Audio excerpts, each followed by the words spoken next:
So welcome everybody. My name is Samson Lee. I'm your host today, and today we're going to have a fantastic leadership training. Now this training is definitely for people with some experience, and also people who are into Jeunesse quite a bit already, building their business. So today we have a very, very special person doing the training for us, and there could be nobody better. Because for me, I have been in the industry for about 5 years. I've seen many trainers from all over the world in big conferences, and I will share with you this, really from, not only because she's my friend, but she is one of the really best trainers in the industry, bar none, okay? So without further ado, I'd like to bring up my good friend, mentor, and Jeunesse #1 leader, Ms. Kim Hui. Thanks, Samson. All right. Good afternoon. Good afternoon. You guys look good. Well, we didn't expect a big turnout on a Sunday afternoon for leadership, and so today, I've been pondering and thinking about how can we take this team to the next level. Because as we take this business, now so far in about a year's time, we have already taken this business. We have set footprints now to over 50 countries. Not too bad, right? In 1 year's time. And so I think it's about time for us leaders to step up, to really catapult your business to the next level, and not only that, to really set a story, a success story for yourself. And so I see a lot of new faces here, and I hope that you're already in the business, and I also see a lot of familiar faces. And so it's a pleasure for me to do the training here today. And today it's not your basic training. Today it's about leadership, stepping up your role, to be taking your business to the next level that you wanted to go to. And so it is of utmost importance that you look at this business and do this business with the right light, with the right mindset. Because 90% of our business is all based on your mindset and your attitude. Because if you're 1 degree off one day, compounded over time, we're completely off course. And so having said that, let me begin by asking this question. How many of you, and I need your imagination. I really need you to work with me on this one. How many of you come into Jeunesse to just make an extra living, an extra few thousand a month? Show of hands. Okay, 1 or 2 hands. So now, how many of you came here to make a fortune? Show of hands. Okay, very good. Now, so that's why you're here. That's why I wanted this training to be here. See, it's okay if you want to make a living. It is also okay if you want to make a fortune. But the distinction is what you do with the business. See, all of us can be excited, all of us can be motivated when our business is thriving. True or not true? If your team is working, you're thriving, it is very exciting. See, the key is not what you do when your business is up. The challenge comes in your business is what would you do when your business is not where it should be, or when your business is not where it wants to be. It's either it will make you or break you. So today the training may be a little bit strong, and I hope it's okay. I'm a little bit concerned because we have seen some new faces here, but I do hope that you have been involved in the business for a while, because this is really for the people that have been doing Jeunesse for a while and that you have stepped up to be a leader. And so we really dedicated, we asked your local leaders to identify who the top people are, and we wanted you to be here. So having said that, now I need you to help me out, and I want you to picture and start imagining, what would you do? Now, again, this is a training. There's no guarantee of income in any form, shape, or way. But I want to impose this question and ask you, what would you do if you know that right now you're making $20,000 a month? I want you to have that frame of mind. What would you be doing? What would some of you, and I want you to start thinking about that. What would you do if you were making $20,000 a month? You think $20,000 a month is pretty decent income? Yes. In America, I think it's pretty decent. Would you not agree with me? Yes. So, what would you, I need some of the answers. Now, what would you do? Forget about the recording right now. I need live. I need feedback. Okay, so this is me. This training is for you. I took out my Sunday. You took out your Sunday. This is for you to get your business to the next level. So I need your participation. So I want some of the feedbacks. What would you do if you're making $20,000 a month? Quit my job. Okay, quit his job. Okay. Now, anybody have similar feelings? Fire my boss. Fire her boss. Okay. I don't think she had a boss. Okay. But anyway, what would some of you do? And any ideas? What would some of you do? People. Help more people. Okay. And what other things? I want to. Work hard, travel. Okay, very good. Now, I want you to start getting those feelings. We all need something to motivate us. We all need something to inspire us to go to the next level in life. If not, do a job. The job pays your daily paycheck, your weekly paycheck, your monthly paycheck. So to get somewhere in life, in your career, you need something that you can latch onto, that you believe that you can get it now. So we all established 20 grand is pretty decent income a month in America, right? Right. My question to you is, if you knew you could do that, if you knew failing is not an option, what are you willing to do to get to $20,000 a month? Work hard. Doing whatever it takes. See, over the years, last 18 years, I have worked with thousands, countless people. And every time I go to a meeting, when people get so excited, they go, that's it. I can see it, I can feel it. I'm going to be a big player, and I'm going to make $20,000 a month, or $30,000 a month, or $50,000 a month. But you know what? After a little while, you don't see them no more. Why? Because most people, when they throw a number out, something's got to balance. See, a lot of people want to make a lot of money, and yet not everyone are willing to do whatever it takes to get to your goal. So 20 grand a month, we know in America is decent income. Now most people in America make how much a month? Average. 5, 6, 7,000? 5,000? 3, 4,000. Or 3. Oh my gosh, getting lower and lower, okay. So let's just say that 5,000 a month. What do most people have to do to make that 4,000 to 5,000 a month? Work every day, hours. 40 hours a week, a day, 40 hours a day, no, 8 hours a day for 5 days, right? That'd be 40 hours a week to make that, sometimes more. Not mention about the stress that come along with it, not mention about the traffic that comes along with it. So they are willing to do that day in and day out to make the 5,000 a month. Now here you are, you set yourself a goal. You want to make 20,000 a month. Are you willing to work harder on your own business than what you put in for your job? Sure. See, something's got to give. Some people say, I want to make 20. Kim, how do I do what you do? I want to make 20,000 a month. I said, great. Meet me every week, twice a week. Meet me at roast meat and meet me at Walnut. They go, that's too far for me. And I said, listen. You want to make the money, you want to change your life, something's got to give. So having said that, we really need to have the right mindset of, do you really, really want it? Do you really, really believe that you can do it? It is a huge blessing to be making the kind of money that I'm blessed to make. But you know what? Most people don't see the work behind the scenes. See, what it takes to be a leader, this is a leadership training. So I need you to really step it up. If you really, really want to make the kind of money to step it up. Most people see the money, the glory that we get to get. But most people, and at the same time, they don't see the pain, the tears that came behind the scene. You know, so many times, approximately once a month, I'm traveling on the plane. I spend a lot of time in the lounges at the airport. At 4 o'clock in the morning, in transit, going from country to country. One day, it's 4 o'clock, I was in Hong Kong, in transit from one terminal to another. And I was standing right in front of the fast train. The fast train, there's a mirror. There's a reflection, not a mirror. There's a reflection on the train. You know what I saw? A reflection of myself. Having my carry-on. I said, you know what? It's 4 o'clock in the morning when most mothers, most wives are at home with the children, with the kid, with the family. And here I was, hopping from country to country. See, there's a price to be paid. Success, you know what? We all heard it. The price for success must be paid in full and upfront. Now, do we get challenges? Absolutely, every single day. But it's what you do with it. It's all mental. It's all mindset. You know, I give you a perfect story, and I don't think I've shared with anyone. I was recently on a 14-day trip, 5 countries, 14-day trip. And one of my trips was right before I went to Taiwan for the grand opening. I was in China. I was in Shenzhen. And I was all day long trip, meeting after meeting, meeting after meeting. Tina doesn't even know this. It was with her team. She doesn't even know what went on. And when I came back, I was too busy to deal with what we got faced. See, I want to share with you how you deal with this type of business, okay? So when I was in China and I was so tired, it was like 2 o'clock in the morning. We were at a spa. I had a whole entourage of people at the spa. It's a 7-story spa, okay? So we were there getting ready to get a massage. And I was so tired, and there's a team from people from Hong Kong, a team of people from Taiwan, a team of people from China. They were there.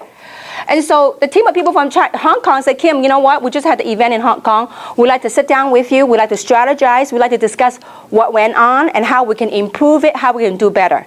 And I told them, I said, you know what? I would love to, but simply my brain's just fried. I mean, it's just been a long, long day hopping, from Hong Kong to Shenzhen. I said, listen, can we do another day? So it was 2 o'clock in the morning. I said, is it okay if I just get a massage and I just chill out a little bit? And they go, sure. And my eyes like a panda. I was like ready to drop out. And so while I was walking by, going to my room for treatment, I passed by a group of people. They're from China. I said, oh, Kim, sit down. It was like a big cafeteria, like this 7-story spa. First story you checked in, second story you take a shower, third story you get your foot massage, fifth story you get your body massage and Thai massage, Chinese massage, whatever massages, okay? So I was ready to go to my treatment, and the group of people said, Kim, would you sit down? And I was so dead tired. I said, they go, please, you're leaving soon, would you sit down? So I sat down.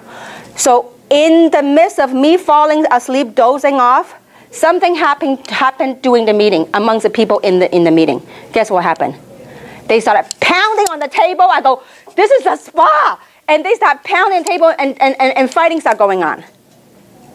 And here I was, wide awake when they were all fighting, pounding on the table. I said, what is this? I came from America. I'm not used to this, okay?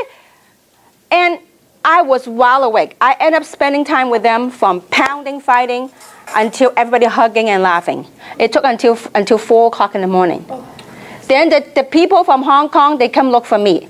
They're just browsing around looking for something to eat, not looking for me. They saw me. They said, we thought you didn't want to spend time with us because you were so tired. I said, listen, you don't want to know what happened, okay? I was wide awake. The reason why I want to share the story with you is this. See, most people, even those, you guys override a team, some of you override a team in your team, you don't even know what happened. See, in order for you to realize what goes on in the business, you really got to travel with me. Not only travel with me, to be in the trenches, in the field. Then you really got a feel of what really goes on. It's fun, don't get me wrong. I just want to prepare you. So the reason why I want to share this with you is this. We as leaders, when we step into a situation, we got to deal with things. And what happens when we're done with it, when I came back, I never even told the story. This is one of hundreds of stories that I travel. But when I came back, guess what I deal with? Whatever the people, we have to be present with the people that we're working with. See, we as leaders, we must rise above the occasion. How whether you succeed or not with this business, it depends on how you deal with the business. Most people in this business, you know what to do? They major in minors.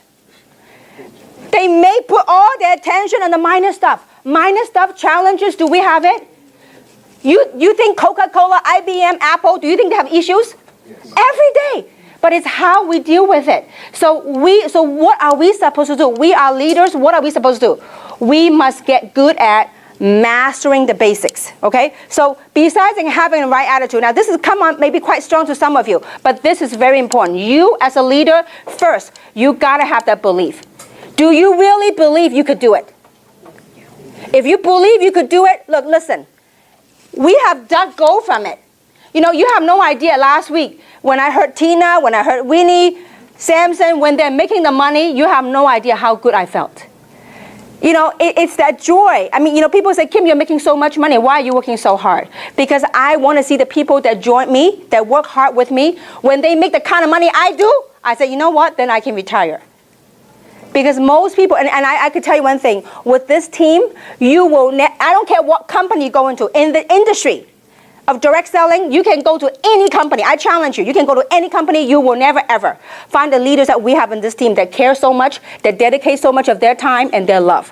I would challenge any one of you. You go to any MLM company, you won't find the leadership that we have on this team, because it is a family for us. It is a passion. So we as leaders, we got to step it up. You want to make 20 grand a month. Okay, that's all great. That's fine. It's a noble goal. But you know what? Be willing to do what it takes to get to 20 grand a month. Are you guys with me so far? So what is mastering the basics, okay? We have to learn to master, people say they want to get fancy. No, there's no need to get fancy. You got to get good at the simple stuff. So what is the simple stuff that we got to be good at? One, you got to be very good at piquing interest. Now, what is piquing interest? Piquing interest is simply asking people that if they have an option, are they open to are they open to possibility to possibly change your lives, to probably have financial freedom? You just pique their interest. Now, later on, we're going to have a series of different basic trainings, so teaching about how you pique interest using what we call form, okay? Piquing interest is nothing more than you try to identify your prospect's needs. And what you do is you provide a solution. How are you going to find out what their needs are? Let's say Luz. If you know Luz, you got to get to know her. Yeah, these are your prospects. You know their background. Let's say Luz is a realtor. Let's say Luz is a great realtor. Realtor might make good money at a certain time period. But guess what most realtors have to do? They go from deal to deal. You make a sale, you make some commission. Guess what? In order for her to make money again, she had to go on, knock on doors again, move on a deal. Car salesman, same thing, right? You make a sale, you sell a car, next month, your quota, you start from zero all over again. So you have to identify what their needs are, what their wants are, through what we call form. Okay, that's a whole different training. Okay, so form meaning F stands for family. How's your family? You need to find out what their needs are, what their wants are. So talk about their family. How are your family? How are the kids? So through your asking the questions, you are able to identify what their wants and what the needs and what the desires are. Okay? Now, F stands for family. O stands for occupation. How's your job? R stands for recreation. Your vacation, have you done anything fun lately? What have you traveled to recently? The reason you want to say all this, ask all this stuff, is that through that form, you're able to find out what is it that they may be lacking, maybe they're looking to improve on. M stands for money. How's your financial situation? And I tell you, there's not a better time to recruit people than now. The economy, so many people are being downsized. So many people are being laid off. And this is a great, great timing for you to build your business and really offer a solution to other people, okay? So pique interest, simply ask them, are you open? Might you be open to possibility? That is it. It's not asking, will you join me in jeunesse? No, you're not asking to join you anything. You're piquing their interest to see if they're piquing, meaning to see if there's an interest for them to even go a step further. Okay? So pique interest and learn to use it through form. Okay? Second thing you got to get good at is inviting them to our events. Once you pique the interest and they are open, instead of you sit there and blah, blah, blah, all about Luminous and all about Reserve, your job is to invite them to one of our local events. We're lucky. We have events going on right here. For people, now, what is an event? This is very important. What is an event? An event could be a local meeting. Okay? An event also could be what? A one-on-one session with your upline. A one-on-one. Okay? Or a small PBR at your house. If you have a home presentation, PBR stands for Private Business Reception. Okay? Or it could be a webinar. For people that are far away from us, it could be a webinar. Okay? Now, also it could be a conference call. And pretty soon, we are going to have a DVD, an opportunity DVD. Okay? OPP, Opportunity Presentation DVD. That if they're interested, all you do is you pop them a DVD, say, watch this, and zip the lip. Because too often, too many times, people they ask you, oh, what is it? Then you start, blah, blah, blah, blah, blah, blah, blah. Until they are so bored, they go, okay, forget it. Because it's too hard of a sell for me, okay? So you need to invite them to and plug them into the event. Now, why is it so important to plug your people into the event? How many of you would like to retire? Just work the business 2 to 3 years and really retire. How many of you want that? See, if you want to retire, we got to leverage on the system. And the key thing to our business is what? The one thing, if we forget anything today at all, is called duplication. How do you duplicate yourself? Because see, some of you in this room, you are super kings and queens on one-on-ones. Anybody you sit down with, you close them. To me, signing them is simple. Getting them to sign up and go to work, it's a whole different issue. See, you want to sign them up and you want to give them a vehicle to go and duplicate you so that they don't always rely on you. See, a lot of people in this business, when you make yourself the issue, we can't succeed. Because you know why? We can never retire. Because it's always about you. If you stop doing one-on-one, guess what happened to your business? It dies, it stops. So you need to, how you duplicate is you need to, if you forget anything at all, you gotta get good at plugging your people to the events. You must be able to learn. You have to learn to promote the events. So how you promote, invite people to events, and you as a leader, you need to learn to promote events. You have to learn to sell events because, see, through the events, you know what they will learn? They will begin to gain confidence. They will begin to have belief. Every single one of you guys groups, I know what happened. See, the team that always plug into the meetings, I know they're growing. The teams that don't plug in the meeting, even though they got big sales, you know what, a month or two later, when any small challenge happens, guess what happened? Completely collapse, dies. So you have to get good at promoting events. Don't let language or culture be a barrier. Some people say, you know what, no, Chinese, they don't understand anything. I say, I don't care if they understand anything, but they understand body language. They understand people. They go, whoa, so many people. There must be something good going on. You guys with me so far? You gotta get good. See, when people come in the meeting after the meeting, guess what happens? They don't even understand. They go, wow, all these people. You pull them in the corner and say, you see all these people? Then you can show them briefly what it's all about. But, you know, I also know that some of the people's mentality goes like this. They themselves have their own blockage. They say, you know what? I can't get my people to the meeting. Or my type of people don't like to go to meetings. We got to get good at overcoming that. Because I knew, you know, all this last 18 years, everything I share with you, I went through myself. I always tell my sponsor before, he says, Kim, you are a queen of one-on-one. You go out there, you sign up people, you go out and sign up people, you're really good. But you know what? I discovered something. I can never stop. Because if I stop, I don't make any money. And I told my sponsor, I said, you know why I can't promote meeting? Because my type of people, they're professionals. They don't like MLM. They don't like MLM meeting. They don't like environment. They just don't like that kind of environment. Kim, until the day you yourself get over that blockage, otherwise you can't promote events. You won't succeed. Because it was all in my mindset. But you know what? Once I overcame that mindset in the meeting, you know, now, I mean, you guys know I've come from Hong Kong, so I could say that I'm from Hong Kong. And before I say, Hong Kong people are very fast. They just want all the facts and they don't want to sit through the meeting. And that was always, I tell people. But you know what? Boy, was I wrong. Until I changed my mindset, when it was a meeting, I packed the most people from Hong Kong, from San Francisco, packed the whole Hong Kong people. Why? Because when I had the belief to promote the event, people will come. You got to promote it like a movie, okay? You have to learn how do you promote events. To promote the event, you have to edify the information. Either edify the speaker or edify the information. You edify the heck out of it. I'm telling you. Don't edify it like an MLM thing, but edify it like an opportunity that can literally change their life. If you talk with that belief, when you promote events, you got to learn to edify, and you have to have that belief. You say, listen, if I can show you something, I can invite you to a meeting, an event. If that 2 hours of your time, if it could change your life, it can